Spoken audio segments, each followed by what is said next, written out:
دومره بېوسي و چې اجتماعي دعاګانې په وزیرستان کې د ډرون بریدونو له امله 4 ماشومان مړه دي. دا ویډیو د هغه قربانیانو انځورونه ښایي چې په شمال وزیرستان کې د ډرون بریدونو ښکار شوي دي. له دې بریدونو وروسته د شمالي وزیرستان په میرلۍ کې ځایي ولس په ډرون برید کې د 4 ماشومان تر وژل کېدو وروسته احتجاجي پرلط پیل کړی دی. د پرلط مشرانو د مې پر 20 مشال رادیو ته وویل چې د مې پر 19 د شمالي وزیرستان په هرمز سیمه کې د پاکستان پوځ په ډرون برید کې د یو کور 4 ماشومان ووژل شول او 2 مېرمنې او یو بل ماشوم ټپي شو.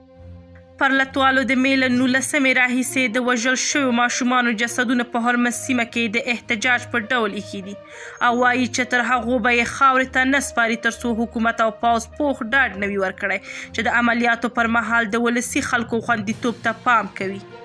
بلخوا په اسلام آباد کې هم د هغې پیښې پر ضد احتجاج شوی دی. په شمالي وزیرستان کې د پاکستان د پوځ یو چارواکی د نوم د نه خپرولو په شرط دعوه کړې چې یا د مرګ ژوبله د ولسوالو لخوا د توغندیو په برید کې رامنځته شوې ده.